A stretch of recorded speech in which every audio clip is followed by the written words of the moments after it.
சுவாமி விவேகானந்தரின் அருளுரைகள் ஜூலை 11 வியாழன் 1895. தாயன்பு இல்லாமல் படைப்பு தொடர முடியாது. எதுவுமே முழுவதாக தூலமானதும் அல்ல, சூட்சுமமானதும் அல்ல. ஒன்று மற்றொன்றின் இருப்பை உள்ளடக்கி இருக்கிறது. ஒன்றை ஒன்று விளக்குகிறது.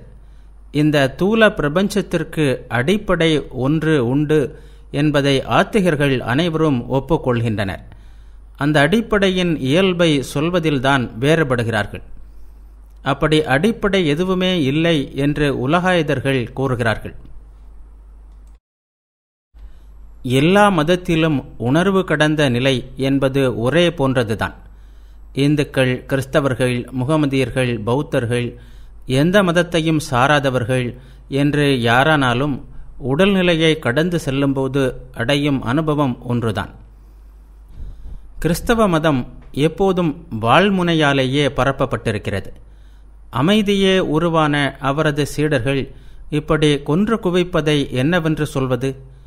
புத்த மதம், முகமதிய மதம், கிறிஸ்தவ மதம் ஆகிய இந்த மூன்றும் மதமாற்றத்தை விரும்புபவை.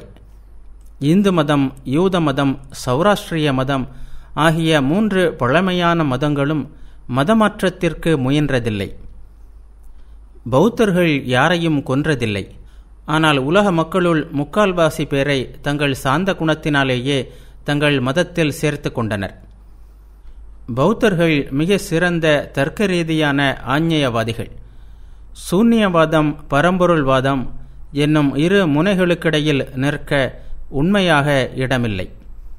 தீவிரமாக தர்க்கம் செய்து அனைத்தையும் பௌத்தர்கள் அறிவுபூர்வமாக அழித்து விட்டார்கள். அத்வைதிகளும் தர்க்க ரீதியில் தத்துவ ஆராய்ச்சி செய்து இறுதியில் பரம்பொருள் ஒன்று உண்டு என்ற முடிவுக்கு வந்தனர். நிலையான ஏகமான ஒரு பொருள் உண்டு என்றும் அதிலிருந்தே அனைத்தும் தோன்றுகின்றன என்றும் அவர்கள் கூறினர். தன்னிலை உண்மை, தன்னிலை இன்மை என்ற இரண்டு கருத்துக்களும் ஒரே வேளையில் இருக்கக்கூடும் என்பதை பௌத்தர்களும் அத்வைதிகளும் ஏற்றுக்கொண்டனர். இவற்றுள் ஒன்று சரியாகவும் மற்றொன்று தவறாகவும் இருக்கத்தானே வேண்டும். சூன்யவாதியான பௌத்தர்கள் தன்னிலை இன்மையே உண்மை என்றும், அதாவது நிலையான ஒன்று இல்லை என்றும், அத்வைதிகள் தன்னிலை உண்மை என்றும் கூறுகிறார்கள், அதாவது நிலையான ஒன்று உள்ளது என்று கூறுகிறார்கள். இவற்றிற்கு இடையில் நிகழும் சண்டைதான் உலகையே ஆக்கிரமித்துள்ளது. பிரச்சனை இதுதான். உண்மைவாதி கூறுகிறான், தன்னிலை உண்மை என்னும் கருத்து சூன்யவாதிக்கு எவ்வாறு தோன்றியது என்று கேட்கிறான். சுழலும் ஒளி எப்படி ஒரு வட்டமாக தோன்றுகிறது? அசையாத புள்ளியை கொண்டுதான் அசையும் நிலையை விளக்க முடியும். அனைத்திற்கும் அடிப்படையான பொருள் ஒன்று இருக்கிறது என்று கூறுவது வெறும் மனமயக்கம் என்று கூறுகின்ற சூன்யவாதியால் அந்த மனமயக்கத்திற்கு ஆரம்பம் எது என்பதை விளக்க முடியாது. ஒன்று பலவாக எப்படி தோன்றுகிறது என்பதை லட்சியவாதியாலும் விளக்க முடியாது. இதற்கான ஒரே விளக்கம் புலன் கடந்த ஒரு நிலையிலிருந்துதான் வர வேண்டும். அந்த நிலைக்கு நாம் போக வேண்டும். ஆன்மீக ஆற்றல்தான் அங்கே செல்வதற்கான ஒரே சாதனம். லட்சியவாதியால் மட்டுமே அந்த சாதனத்தை பயன்படுத்த முடியும். அவனால் பரம்பொருளை அனுபவத்தில் அறிய முடியும். தனி மனிதனான விவேகானந்தன் பரம்பொருளுடன் தன்னை ஐக்கியப்படுத்திக் கொள்ளவும் பிறகு அந்த நிலையிலிருந்து மீண்டும் மனித நிலைக்கு இறங்கவும் முடியும். அப்போது அந்த தனி மனிதனை பொறுத்தவரையில் பிரச்சனை தீர்ந்துவிட்டது. அதன் மூலம் மற்றவர்களுக்கும் சிக்கல் தீர்ந்துவிடும்.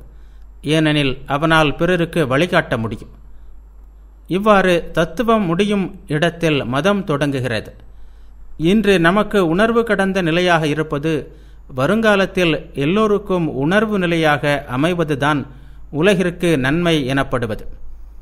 ஆகவே அனுபூதி அடைவதுதான் உலகம் செய்ய வேண்டிய மகோன்னதமான வேலை. தன்னை அறியாமலே இந்த உணர்வை பெற்றிருப்பதால் தான் ஊழிக்கால முதல் மனிதன் மதத்தை விடாப்பிடியாக பற்றி கொண்டிருக்கிறான். மதம் என்னும் கறவை பசு சில வேளைகளில் உதைத்தாலும் அது நிறைய பால் தருவதால் அது உதைப்பதை நாம் பொருட்படுத்தக்கூடாது. பால் நிறைய தரும் கறவை பசு உதைப்பதை பால்காரன் கவலைப்படுவதில்லை. பிறந்தவை அனைத்திலும் மதமே உயர்ந்த குழந்தை, அதுவே பெரிய பிரபோத சந்திரன். அந்த குழந்தையை உணவூட்டி வளர்ப்போம். அது மாபெரும் மனிதனாகும். ஆசை என்னும் அரசனும் அறிவு என்னும் அரசனும் போரிட்டனர். அறிவு என்னும் அரசன் தோல்வியடையும் வேளையில் உபநிடத தேவியுடன் சேர்ந்து பிரபோதன், அதாவது அனுபூதி என்னும் மகனை பெற்றான். அவன் மூலம் வெற்றியடைந்தான். ஒருவன் ஒருத்தியை காதலிக்கும்போது அவளுக்காக அவன் எதையும் செய்ய ஆயத்தமாக இருப்பதைப் போல் எவ்வித முயற்சியும் இன்றி சங்கல்ப சக்தி முழுவதையும் அன்பு ஒருமுகப்படுத்துகிறது. பக்தி நெறி இயல்பானது, இனிமையானது. மலையில் தோன்றிய அருவியை பலவந்தமாக மீண்டும் மலை உச்சிக்கு செலுத்துவதை போன்றது ஞான நெறி. ஞான நெறி விரைவில் பலனளிக்கும், ஆனால் அது கரடு முரடான வழி.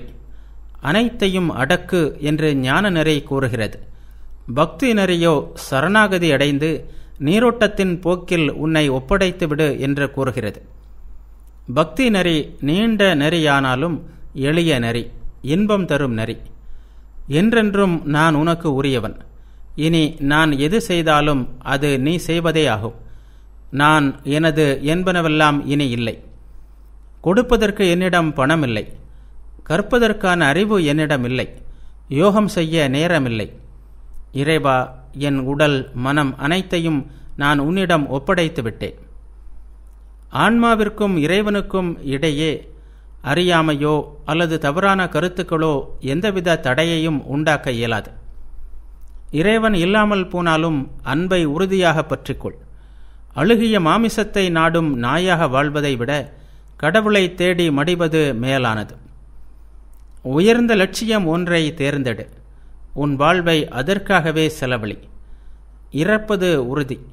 ஒரு பெரிய நோக்கத்திற்காக உயிரை துறப்பது மிக மிக உயர்ந்தது. பக்தி உணர்வு சிறிதும் சிரமமின்றி ஞானமாக பரிணமிக்கிறது. பிறகு அது பராபக்தியாக, முதிர்ந்த பக்தியாக உருவெடுக்கிறது. ஞானம் எதையும் ஆராய்ந்து சீர்தூக்கும், எதையும் மிகுந்த ஆரவாரத்திற்கு உட்படுத்தும். பக்தி நெறி இறைவன் தனது இயல்பை உனக்கு காட்டி அருள் புரிவான் என்று கூறி அனைத்தையும் ஏற்றுக்கொள்கிறது. பழுத்த ஞானியாகிய ராஃபியா அம்மையார் நோயில் படுத்திருந்தார். முகமதியர்களின் மதிப்பிற்குரிய புனித மாலிக்கும் அறிஞர் ஹசனும் அவரை காண வந்தனர். தூய முறையில் பிரார்த்தனை செய்பவர்கள் இறைவன் நல்கும் துயரத்தை சகித்துக் கொள்வார்கள் என்றார் ஹசன். இன்னும் ஆழ்ந்த கருத்துப்பட தன் அனுபவத்தை மாலிக் கூறினார். இறைவன் கொடுப்பதை மகிழ்ச்சியுடன் ஏற்பவன் அவர் கொடுக்கும் தண்டனையையும் மகிழ்ச்சியுடன் ஏற்றுக்கொள்வான் என்றார். இவர்கள் இருவர் கருத்துகளிலும் சுயநலம் சிறிது இருப்பதைக் கண்டார் ராஃபியா. அருளாளர்களே, இறைவனின் திருமுகத்தை காணும் பேறு பெற்றவர்களுக்கு தாம் தண்டிக்கப்பட்டோம் என்ற உணர்வே இருக்காது என்றார் அவர்.